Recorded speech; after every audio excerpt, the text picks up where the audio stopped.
মেয়ের গর্ভের সন্তানের ৩ মাস হওয়ার আগেই গর্ভের বাচ্চা নষ্ট করে ফেলে, তাহলে কি সে গুনাহগার হবে? তাহাজ্জুদ পড়ার সঠিক নিয়ম কোনটা? মুসলিম যদি ভুল ক্রমে শিরক করে ফেলে এবং তারপর খাঁটি মনে তওবা করে, তবে আল্লাহ তাকে ক্ষমা করবেন। মেয়েরা মাথায় কাপড় ছাড়া ওযু করলে কি ওযু হবে?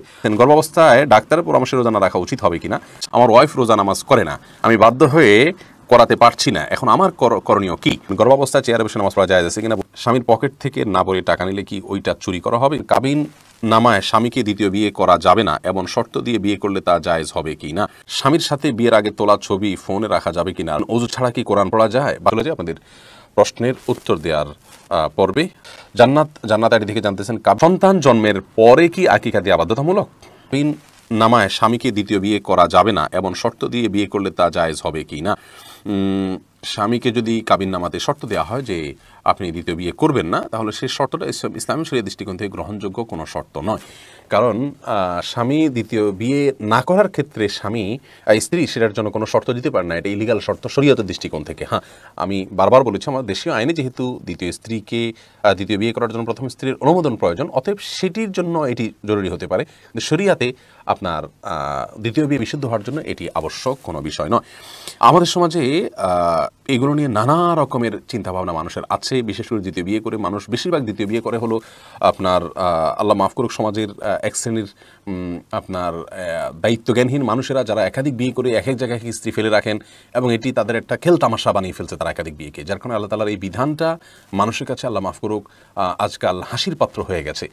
অথচ এটি একটি প্রয়োজন এবং যৌক্তিক প্রয়োজন। আল্লাহ তাআলার বিধান, এটা জায়েজ, এমন না যে করতে হবে বা করা উত্তম বা করা উচিত, এরকম বিষয় না। আল্লাহ তাআলা অপশন রেখেছেন, কারোর প্রয়োজন হতে পারে, কিন্তু এই একাধিক বিয়ে, টোকাই, রংবাজ, আপনার অশিক্ষিত দিনমজুর বিয়ে করে ৩, ৪টা, ৫টাও বিয়ে করে যেখানে সেখানে ফেলে রাখছে, খোঁজখবর নিচ্ছে না, এটা এক ধরনের তামাশা বানিয়ে ফেলেছে এই শ্রেণীর লোকেরা, যার কারণে আল্লাহ তাআলার এই জায়েজ বিধানের প্রতি মানুষের অবজ্ঞা তৈরি হয়েছে, যা অত্যন্ত দুঃখজনক এবং আফসোসের বিষয়। ফাহাদ ফাতেমা জানতে চেয়েছেন, স্বামীর সাথে বিয়ের আগে তোলা ছবি ফোনে রাখা যাবে কিনা? আর মৃত স্বামীর ছবি কি স্ত্রীর ফোনে রাখতে পারবেন এবং দেখতে পারবেন? কোনো অসুবিধা নেই, তবে ফোনে রাখার ক্ষেত্রে দায়িত্বশীলতার পরিচয় দিতে হবে, যাতে কোনো প্রকার রিস্ক না হয় এবং এটা নিয়ে যেন আপনার বেহাত না হয় এবং বেপরদার সুযোগ তৈরি না হয়, সেদিকটা খেয়াল রাখতে হবে।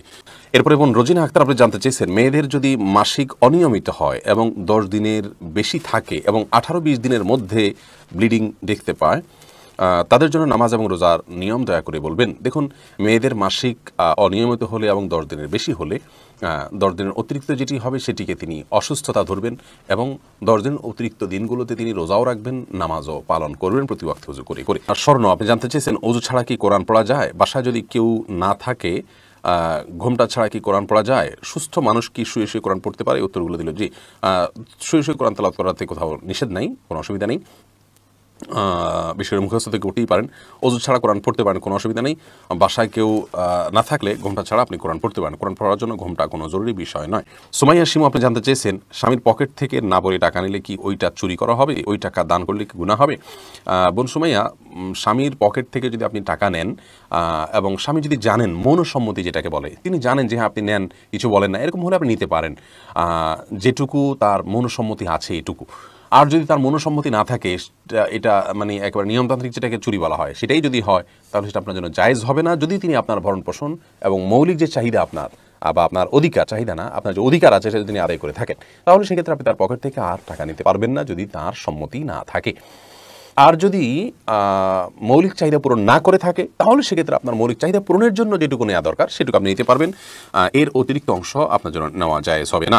সাদিকা, আপনি জানতে চেয়েছেন, বাচ্চা নষ্ট হলে কতদিন নামাজ রোজা রাখা নিষেধ? বাচ্চা যদি আপনার স্বাভাবিকভাবে জন্ম নেয় অথবা অস্বাভাবিকভাবে বাচ্চার জন্ম হয় বা আপনার মৃত বাচ্চা বের করা হয়, তাহলে সেক্ষেত্রে এটা নেফাসের বিধানভুক্ত। সর্বোচ্চ 40 দিন পর্যন্ত নামাজ বন্ধ থাকবে, তারপর নামাজ পড়তে হবে। আর যদি তার আগে ব্লিডিং বন্ধ হয়ে যায়, তাহলে যেদিন থেকে বন্ধ হয়ে যাবে সেদিন থেকে নামাজ পড়তে হবে।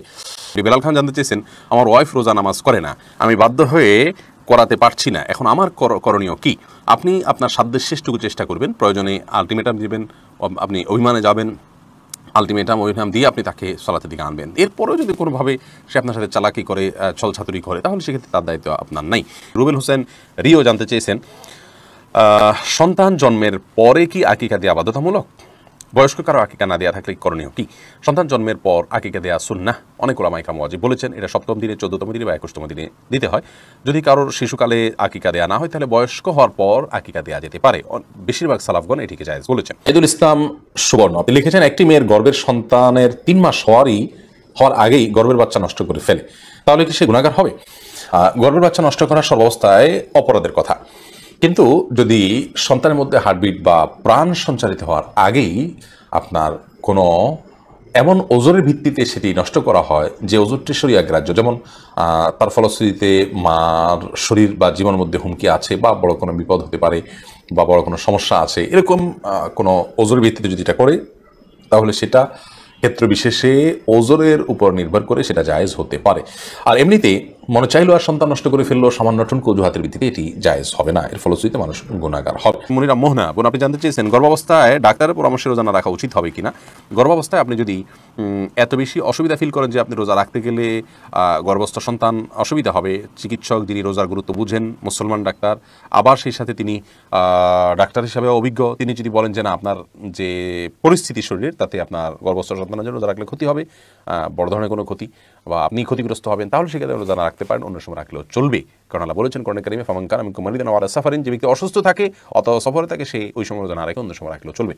কিন্তু যদি সামান্য একটু ভয় হয়, অহেতুক ভয়ের উপর ভিত্তি করে আপনি রোজা না রাখা উচিত হবে না বা জায়েজ হবে না। আজমিন নাহার জানতে চেয়েছেন গর্ভাবস্থায় চেয়ারে বসে নামাজ পড়া জায়েজ আছে কিনা। বোন আজমিন নাহার, যদি এরকম পরিস্থিতি হয় যে গর্ভাবস্থায় কোনো বোন তিনি এমন একটা পরিস্থিতি আছেন যে তিনি দাঁড়িয়ে নামাজ পড়ে রুকু সিজদা করা বা উঠা বসা করতে গেলে তিনি পড়ে যাওয়ার আশঙ্কা আছে, অনেক মা বোন গর্ভাবস্থায় এরকম দুর্বল হয়ে যান, এরকম লেভেলে চলে গেলে তিনি অবশ্যই রুকু সিজদায় যাওয়ার জায়গায় চেয়ারে বসে রুকু সিজদা করতে পারবেন। দাঁড়ানোর ক্ষমতা থাকলে দাঁড়ানো থেকে বসাটা স্বাভাবিকভাবে, চেয়ারে বসাটা স্বাভাবিক থাকলে তিনি দাঁড়িয়ে নামাজ শুরু করবেন, রুকুর সময় চেয়ারে বসে তারপরে ইশারা রুকু সিজদা করবে, এটি তার জন্য জায়েজ হবে।